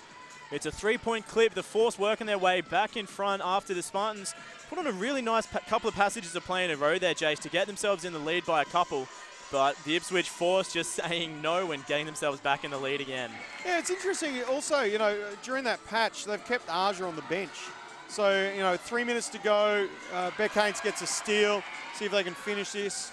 That's a good pass. It's a really good look up ahead as well. Unfortunate miss there coming out of Anais Curvin. And you've got to make those shots. You know, semi-final, everything's on the line. You know, they're the tough ones you've got to make. And unfortunately, she didn't hit it. But she's in there a long time. Maisie Knight really going to work on the inside as well there. She spent a little bit of time in the keyway. Missed the first, got her own rebound, and got fouled on the putback as well.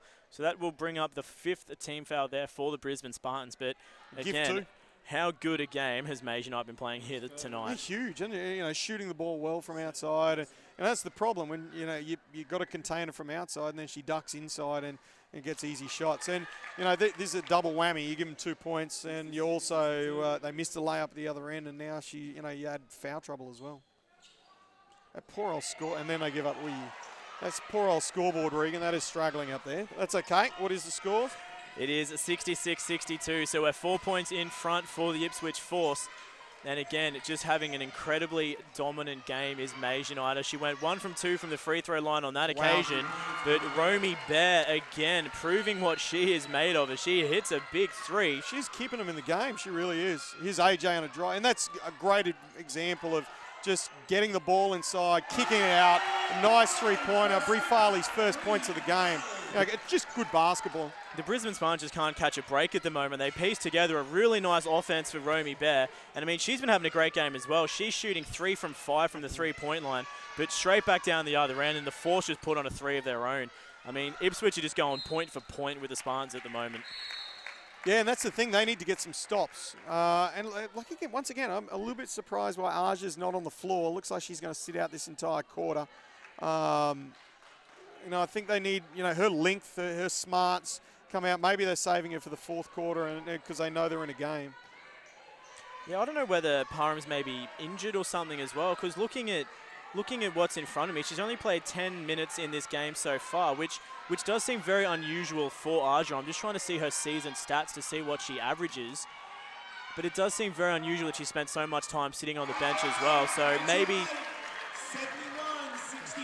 Regan, if Rachel Mate doesn't get the under-23 Player of the Year, I'd be very, very surprised. That young lady there is playing well above her years and her experience. And she, we were talking about the Brisbane WNBL team that hopefully is going to be in the next couple of years. She'd be a young lady that you'd want to play. She's just had an exceptionally good game. And she's just, getting them out of the poo when they need to. Yeah, and I've always been a big fan of Rachel Mate as well. I can't remember whether it was last year or 2 years ago. We saw a game that she was playing for the Brisbane Capitals in Brisbane, and she had to set some kind of record, I think. I think she hit something like 9 from 9 threes. She can shoot the ball, and she's only gotten better with time. And massive, massive credit to Coach George as well for bringing her into this Ipswich team, because she fits the demographic of this team perfectly. Yeah, huge raps. We see Jess McDowell-White nail a 3. And look, I don't know what they're shooting from the three-point line at the moment, but it's keeping them in the game, 50% by the looks of it.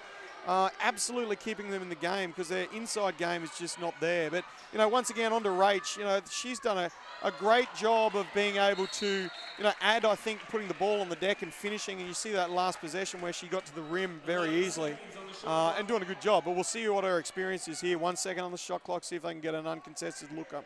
Yeah. No, it's 11 by the looks of it. I think it's 11 seconds on the shot clock and roughly 25, 26-ish seconds on the game clock, I think.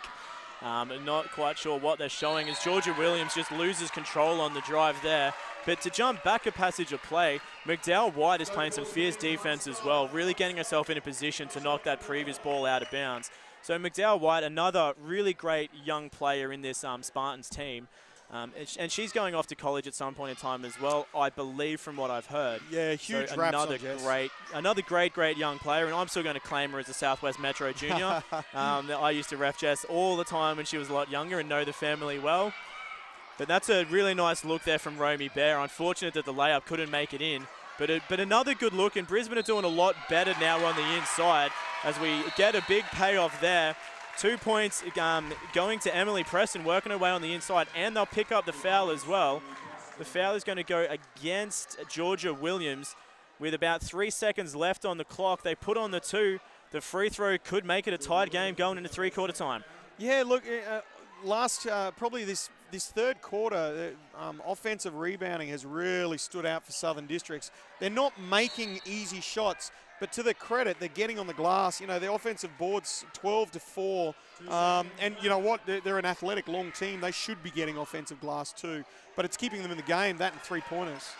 Yeah, definitely so. As Georgia Williams takes a wild half-court shot, hitting the front of the rim. That's a damn good shot from beyond halfway as well. Shame it couldn't go in. But we do lock at three-quarter time at 71 apiece. We have a game on our hands, Jace. A huge game, and once again, great for women's basketball, great for the QBL.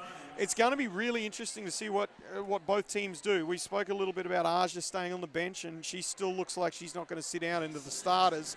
But I think Southern Districts have turned it up a notch with their offensive glass. But look, I still think Ipswich are going to just get there in this one. But let's hope it's not overtime because I'm hungry. Absolutely. Well, hopefully it isn't overtime, but it is an interesting game. Just need to correct. It is 71-70. The Ipswich Force are in the lead by 1, just going off by the stat sheet sitting in front of me. But it is going to be an incredible fourth quarter of action here. We're probably going to take an extended break as the Ipswich team, they're going and trying to fix that score bench. So they're pulling everything apart to try and resolve the issues that are going on with the bench. So we will take an extensive break, but stick with us, guys. We've got the fourth quarter of action coming up for you soon, presented by Nothing But Net Media and the Australian Sports Network.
And back with you here from Llewellyn Stadium. We appear to hopefully have the scoreboard issues that we had resolved. So fingers crossed we don't have any more issues coming into this quarter, but it is a 71-70 ball game. The Ipswich Force in the lead by a point.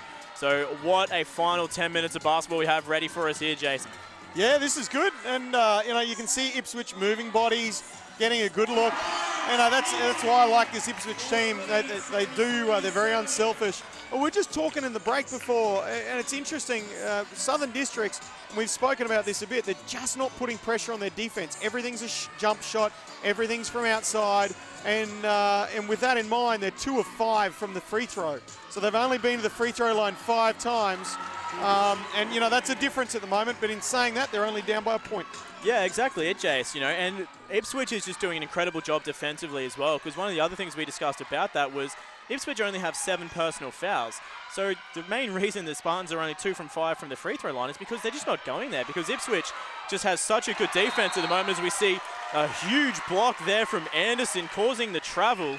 That's the kind of defense that the Spartans need to keep playing in this game. And Southern Districts, they've got some great energy, haven't they? They're up and about, the bench are up, and, you know, good defensive stop. You know, Beck Haynes is coming to her own a little bit now, but it'll be interesting to see. They need to get a good shot now, a good possession with a good shot and put some pressure. There you go, Ash Taylor at the rim. That's good offense. Yeah, and that's exactly what we're saying at the end of that third quarter there, Jace, as well. You know, the Spartans need to put pressure on defensively, and Anderson did a big job there to do that. But when they get those stops, they need to come down the other end, and they need to make Ipswich pay. And that's exactly what they've just done. 2 huge stops in a row. Ipswich ended up with the ball again, so not a stop. But again, great defense there from the Spartans. But they need to convert those stops into points, because that's where they're struggling. They can't play a 3-point shot down there and 3-point shot down the other. Correct. They need to get the stop. They need to put points on the board. Absolutely. And, you know, when you do that, then, you know, all of a sudden the scoreboard creeps up, and then all of a sudden you're putting pressure on the other team. And look, I don't think they've done a real good job at that. The shot clock didn't go off there for some reason. Poor old Ipswich Stadium struggling tonight. Yeah, good job from the referees recognising Amanda Johnson's shot was after the 24, so they've pulled it back and they have given it to the Spartans. But yeah, bit of a struggle here. And look, as much as I love Ipswich out here, it's probably a good thing that our grand final is going to be up in Townsville next weekend. It is 106-59 up in Townsville Stadium. So the grand final, whoever wins here, will be travelling north for that final. Yeah, and like you say, Regan, the poor old scoreboard is struggling a little bit tonight on this this warmish Saturday night. And it looks like we've got dramas again. But I was just going to mention Beck Haynes. You know, she has absolutely, you know, not the best shooting game for her tonight. But there's stuff on the that's not on the stat sheet that she is doing really well, and she is keeping them in this game at the moment. She's doing the little what we call as coaches the 1%ers, doing a really good job, and with that in mind, you know, giving them 1-point lead.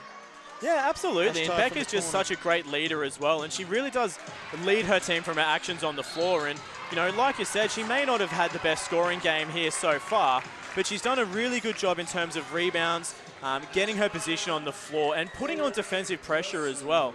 You know, like you said, things that don't show on the scoreboard, but things that really ramp up the energy in her team across the board. Yeah, she's been big. And just as we were chatting there, Ash Tayer's probably not got the smartest foul in the world there. Got herself in a little bit of a tangle and got a cheap foul. And that's a big foul, because it now puts her on 4 fouls. And she sits on 20-something points. So she's been big for them, and they need her in this game. So it'll be interesting to see how long she sits for.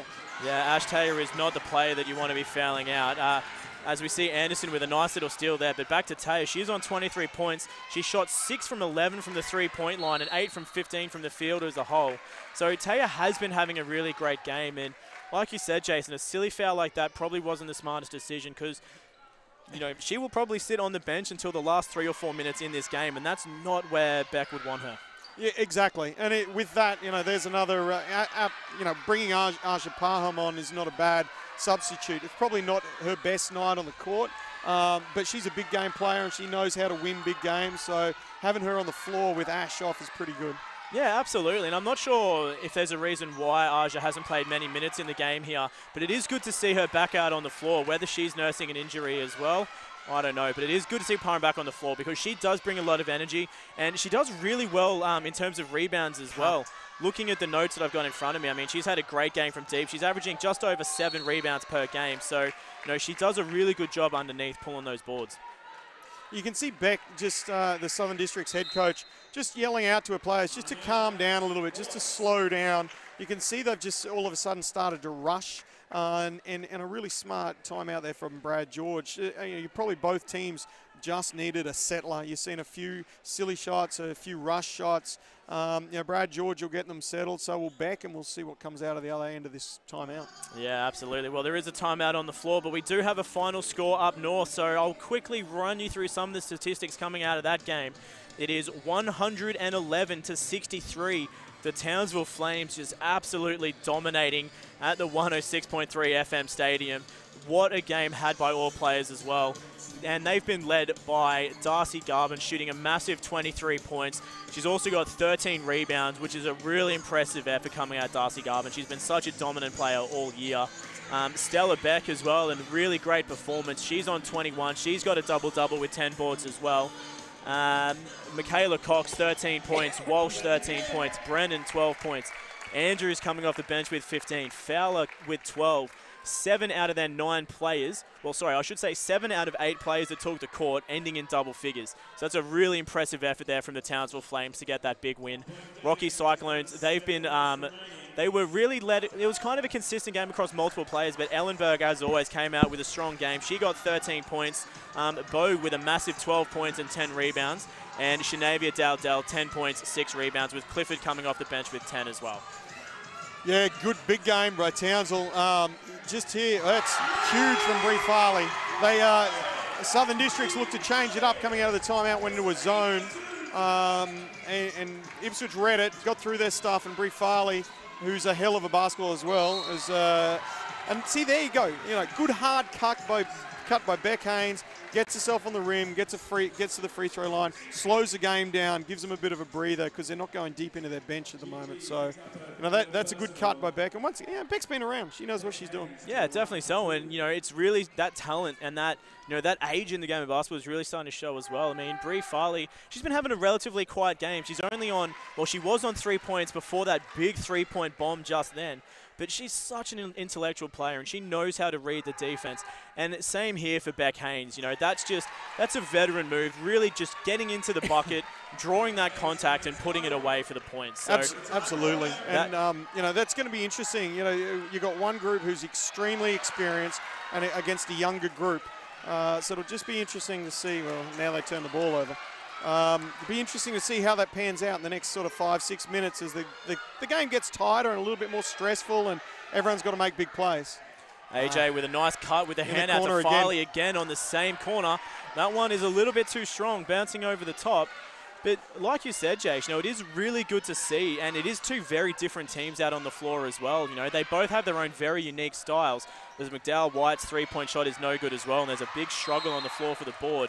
But it's a very interesting game because the teams are playing very different games of ball, as we see a bit of a niggle there between AJ and Beck Haynes out on the floor. The game's starting to get a little bit heated, it seems. Very unusual to see Beck Haynes discussing a call, isn't it? That's unusual. But, give her credit. She's, once again, the person who's first on the floor is Beck Haynes every time at the moment. This is a really interesting sub. Ash Taylor sitting on 4 fouls, just brought her in. But may not be a bad one, just to give them a little bit of, their starters a bit of a break. She's a tight game. It's an interesting one, but I think possibly a necessary one as well, Jace. I mean, Taya has really led this Spartans team here tonight. So I'm sure there would have been a bit of coaching from the sideline, either from Coach Lewis or coming from, Rob Scheibner as well, great assistant coach for the Spartans. And, there would have been instruction that you cannot foul, but we need you to work your ass off offensively. She's been shooting incredibly this entire game. So the direction, I'm sure, would be get the points on the board, but back off in defense and no more silly fouls. Nice cut. And there she is in the play already. Unfortunately missed the layup. Yeah, unfortunate miss, but that's exactly why she's been put back in. She's just such a hard worker on the offensive end. Interesting we talk about fouls. I know I talk a lot of I talk a lot to my girls about, not fouling, and they've never fouled in their life, apparently, so it just depends on what they do on the floor and the way referees see it as well. Yeah, speaking of never fouling in their life, Beck Haynes not happy about that call there, but I really don't think there was too much to argue. She's quite clearly reached in from the side and made contact. Yeah, look, she's a veteran player. She knows how to get a couple of calls as well. Yeah. AJ's in there a long time. I spent many of my my former referee days reffing Beck Haynes up when she used to play for Gladstone. Yeah. That's another interesting stadium to referee in Gladstone. I love the Central games. It's such a different atmosphere from anything we get down here in Brisbane. I mean, absolutely. Ipswich has really brought it out here tonight. There's quite a nice crowd sitting down in front of us here, and the atmosphere is great, but nothing quite compares to those Central Queensland towns. Absolutely. We were up on the road in Mackay and Rocky last week, and both teams are struggling. And this is where Jess McDowell-White's got to step up a little bit for Southern Districts and take control. And probably Rachel Mate on the other end of the floor, just, get them through their stuff. And look, we haven't had a basket for probably 2 to 3 minutes now. Both teams struggling to find the bottom of the net. Your point guards need to take the lead. They need to look after the ball, and each possession now is extremely important to both teams, defensively and offensively. Yeah, absolutely, it really is. And there hasn't been a lot of scoring going on. The defense, down both ends of the floor has really stepped up, and I think both teams are really working on that stop. But that offensive movement and those really nice, inside-outside passages of play have just seemed to dry up a little bit as we see Rachel Mate try and go herself down the center and turn the ball over.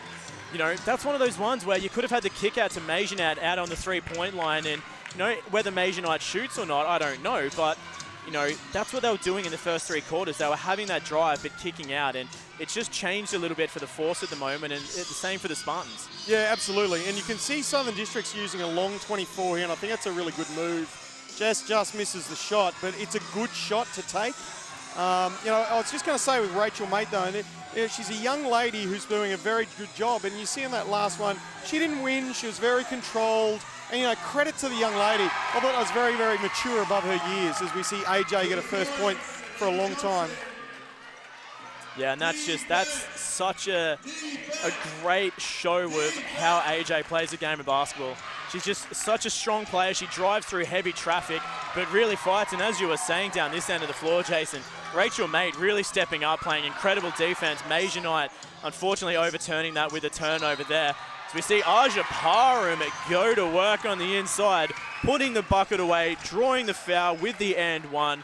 And that foul is going to go against Georgia William for the Ipswich Force. What a passage of play for the Spartans. That's huge. And, with just short of 4 minutes to go, we spoke about this earlier with, we got Ipswich to turn the ball over 35 times, and we put pressure up the floor, and you could see there that they struggle a little bit with that. But I don't know if Southern Districts have got the legs to do it deep in the fourth quarter.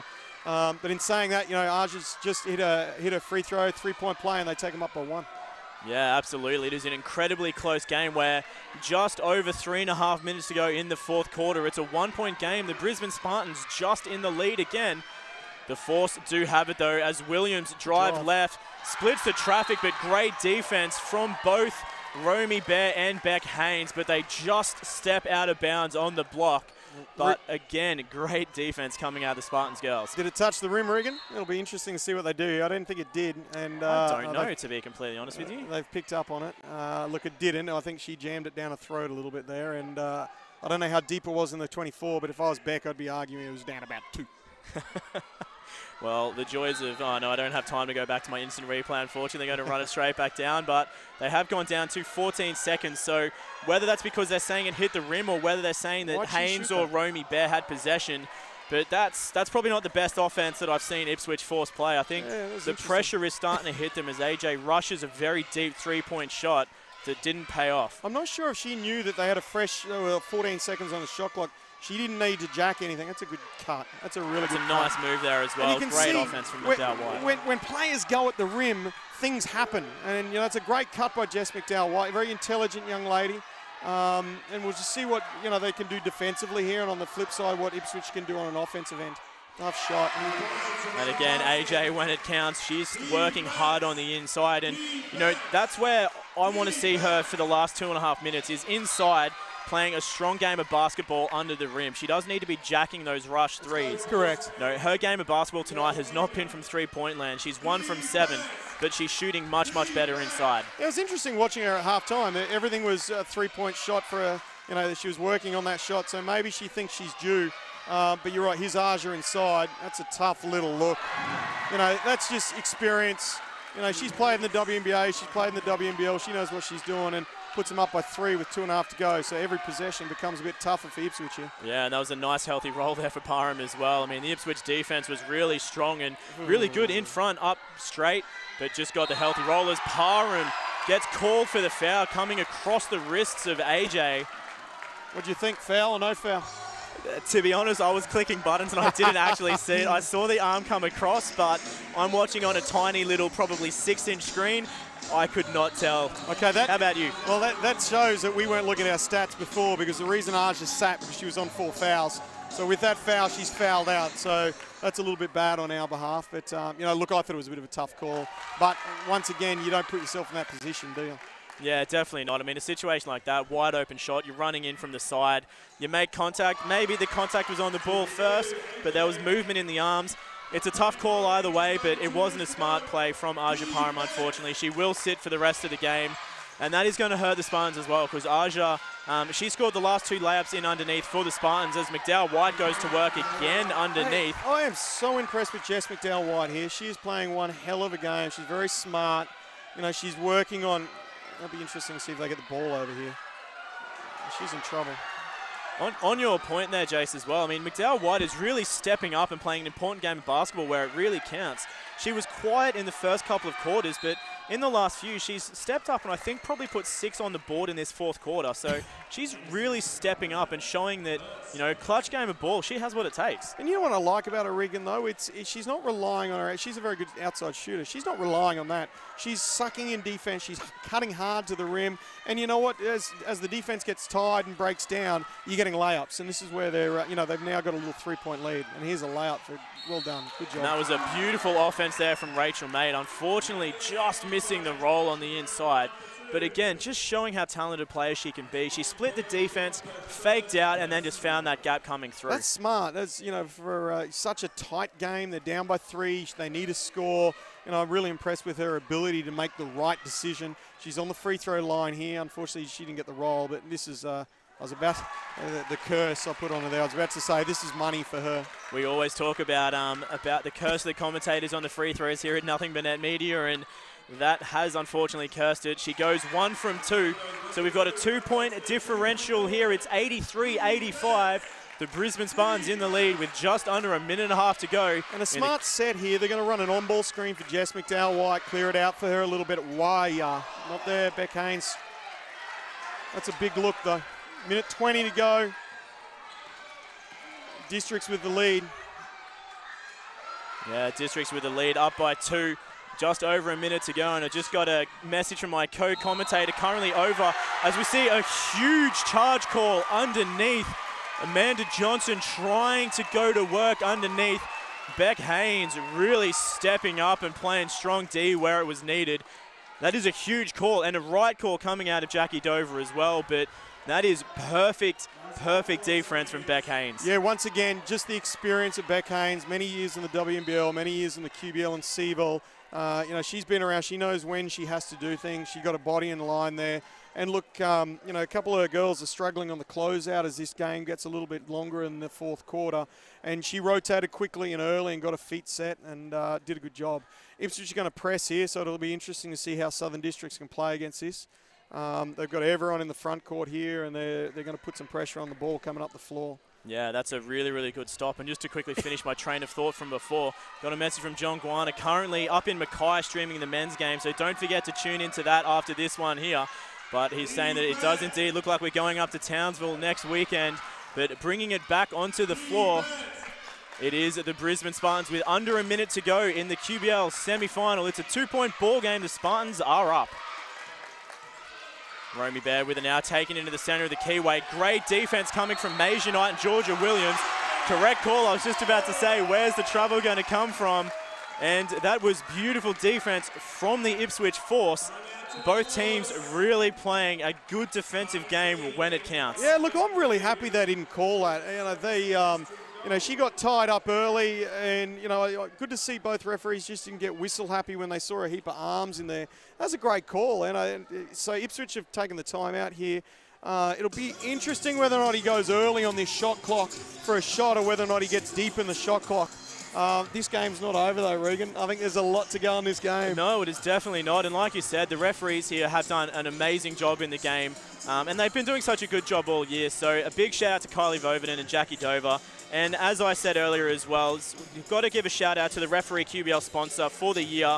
And so to make sure you get the right call on your insurance, call the team at Reliable Insurance Solutions. Give Luke Patrick, our good old friend referee and a good mate of mine, a buzz, and they'll help you out with any insurance solutions that you do need.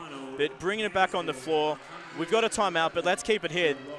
2-point ball game, less than 50 seconds to go. Ipswich is down, it's their ball.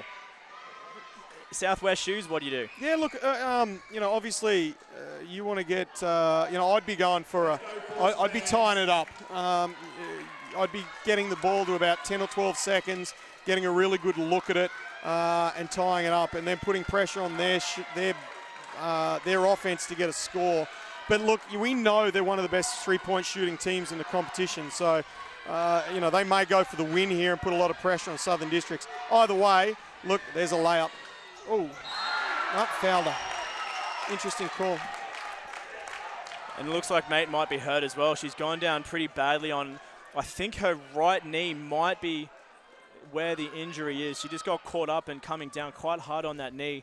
The foul call, I didn't end up seeing who got it. The foul call goes against Ash Taylor as well, so that'll be Taylor's 5th foul. Wow. And Rachel Mate is going to go to the line for 2 shots. That is a big call. That's huge. Now, you've got Ash Taylor and Aja Parham who can't come back on the floor. Now, if we go to overtime in this game, that doesn't bode well for Southern Districts. But, what I love about Ipswich is throughout this last few minutes, there's been a few ups and downs, but they have to maintain a really level head. And you look at Brad George, he's not jumping up and down and screaming or anything. And obviously, his demeanour follows through to their girls. But here comes 2 massive free throws. Ice cool. Mate makes the first 1-point deficit. Let me just quickly fix up my clock while I'm talking. I was too excited about what was going on. I forgot to stop it. Mate misses the second. They do get the offensive rebound, though. Good job inside from Mays Unite. They've got 10 seconds on the shot clock. Ipswich down by 1. It's back with Mate, and she goes at it again. This time, the shot is too strong, and the defensive rebound for Romy Bear. And they're wide open down the other end as Preston goes inside, makes the bucket, and a big foul. The Brisbane Spartans, out of nowhere, are taking control. That's a lot of pressure on a young girl to hit that layup in a major semi-final. There's 22 seconds left. Now, this free throw is even bigger because if the score is correct, it takes them to 2-possession game. She's clanged it. Will they get the front? No, they don't. Travel. That's huge. I don't know how close she was to the sideline, but that's a hard one. I don't know if she had to fall, but I don't know if Districts have got a timeout left yet still. Yes, they do. I don't know. I'd be getting this thing in, spreading the floor. Yeah, the shot. Oh, Jesus. Oh, and that's a rough turnover as well. Brisbane Spartans had it in the bag just about if they could have made that. But Amanda Johnson with the 3-point shot. It's long. McDowell White coming down with the rebound, and of course they had to foul. Bree Farley making the contact to get the foul. That was just amazing. I'm almost lost for words, Jason. 20 seconds to go, and they risked the pass. They had it in the bag. Yeah, she tried to throw it off her backside there to get it in, and you got to make sure you hit the backside. She missed it, and that's with 2 timeouts, I probably would have called a timeout personally, and just made sure you were safe getting the ball in. But in saying that, they're up by 4 with 8 seconds to go. I think they've got this in the bag. Jess McDowell White has iced it. And McDowell White is a great free throw shooter as well. Surprising that George hasn't gone to the timeout. There's a heap of stuff going on here.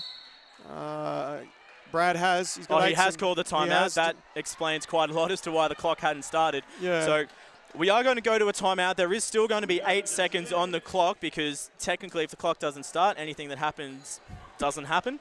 So we do have a timeout on the floor. It is a 5-point ball game.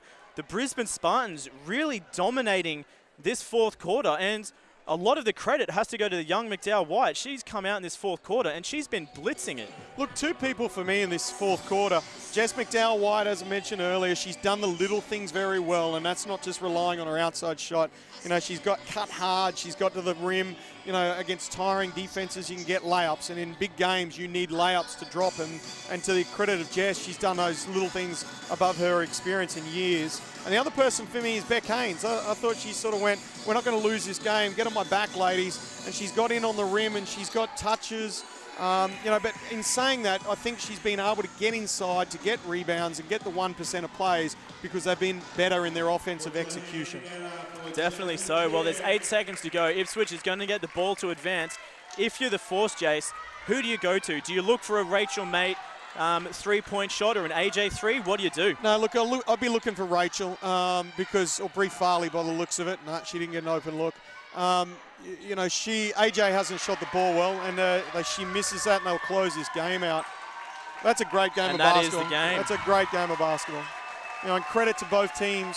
You know, I thought Brad George has done a wonderful job with that group this year, and they'll even get better next year. But Southern Districts, I don't think it was their best game ever, but they stuck with it, and they're in the big dance next weekend. Yeah, it was an amazing game of basketball. There is no doubt about that, but a very interesting game from the Brisbane Spartans as well. They played, you know, they played an incredibly strong fourth quarter of basketball, but the first three were a little bit hit and miss and up and down, but they really came to show when it mattered. And, you know, that's something that we sort of discussed coming out of that halftime break, you know. If the Spartans don't come out and defend strong on Ipswich, you know, it's going to be tough. But the Spartans do have such a strong fourth quarter, and they always have this season, and it's really paid off. They came out and just outperformed the Ipswich Force in this fourth quarter. Yeah, they did, and you know, their big name players stood up, and they stood up when they had to. And credit to Southern Districts, you know, it's not the same team as they had last year, you know, but the core of their group is together, and like I said, they're into the big dance next weekend. Now, I think they need to be a lot better next weekend. Townsville are very tough. You know, playing in Townsville with the Townsville crowd, you know, they'll pick up a few calls and a few, you know, a couple of points out of their crowd. And watching them tonight, you know, I think they've got to play 4 quarters of great basketball, not 1 or 2 quarters. Yeah, no, I couldn't agree more. And something that was rolling through my head in those last couple of minutes when it was tight was, who do I think is going to be able to take it to Townsville? Because Townsville in Townsville is an incredibly tough team, and no matter who won here tonight was going to struggle versus that Townsville team at home. And look, if Spartans come out and play the way that we've seen them play for the last 10 weeks, I absolutely think they have a chance of taking it to Townsville. But they need to play a better game of basketball than what they did here tonight. I mean, amazing win, and I don't want to take it away from them. But next week is going to be a big one for them. And, you know, you have to give credit where credit's due. The Spartans came out and they outperformed in that second half. They they drew the first quarter, lost the second, but won both the third and the fourth. So they really did come out. And despite the fact that we said they looked a little bit tired and worn down, they used that to their advantage, and they played a slow game of ball and made it work for them. And, you know, they had a couple of players really step up where it was necessary. And, you know, we'll jump on the stat sheet and have a bit of a look at what was going on. And, you know, the Spartans were really led by Ash Taylor that entire game. She ended up on 23 points, shooting a massive 6 from 12 3-points, shooting at 50% overall. But Ambrosia Anderson, again, something that we said at halftime is she needs to come out and be a little bit more active. And she ended up on 19 points, and Romy Bear ended on 15 as well. So it was just a really great performance all over from the Spartans in that second half. Absolutely, agree with you 100% there, Regan. And look, I think the pace suited them better in the second half. They played at their end. They were able to get good shots away. You know, they went to their playmakers. They did all the little things that makes you a winning team. You know, once again, you know, we just spoke about it. They've got to step up again, and that's what film's for. They've got a whole week now to prepare, and you know, they'll see the things hopefully. And you've got some very talented coaches with Beck there as well, and Shribes, who's been around, and they'll rip that film apart, and they'll make the adjustments, and so will Townsville. Townsville had a big win tonight, and it's interesting whether or not do you look at it and go, it's good to come off a big win or a close win? And, God knows, we'll see what happens next weekend. Yeah, absolutely. Well, what an incredible game of basketball all around. And the Southern District Spartans, they proceed through to the grand final in the QBL 2018 season. They will be travelling up to bright, sunny Townsville next Friday night. And as always, the Nothing But Net Media team will be covering all 3 games of that grand final.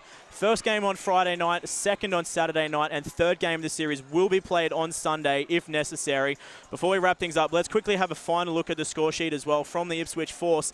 A massive, massive game coming from Gintare Mays Unite. She shot a massive 26 points with a 58% clip from the field, pulled a massive 13 rebounds as well. So a really great job defensively. Amanda Johnson ended up on 17 points with 15 rebounds. So another huge performance coming out of her, with a lot of that coming from the second half. She was a little quiet early on.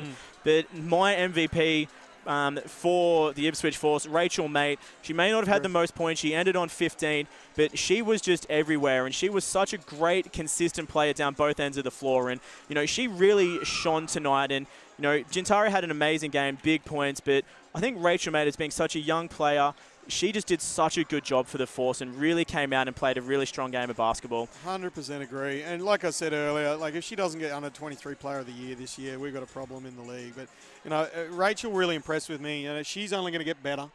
She's a young point guard. She's going to use this experience, and she's going to learn from it, and she's going to come back next year even hungrier and a better basketball. Yeah, definitely so. I mean, she has had a really, really great season, and she's easily a contender for the under-23.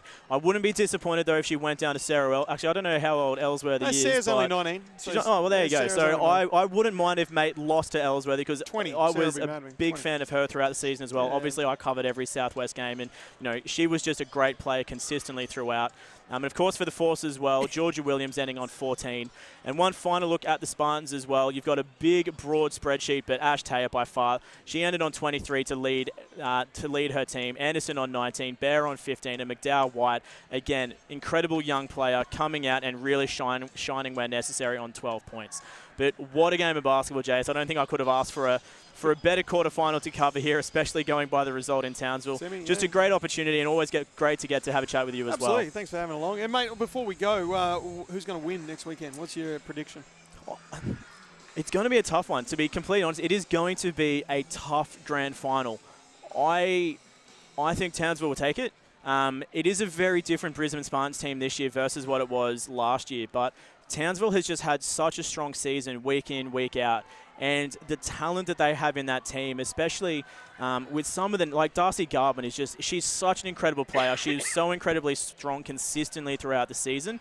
And their team is fantastic. And taking on Townsville in Townsville is not easy. And, to be honest, I'm going to call Townsville in 3 games because it is going to be tough. But I say Townsville will get the overall win for the season. Yeah, look, I agree with you. And I think, if Southern Districts are going to have a chance, they need to do it in 2.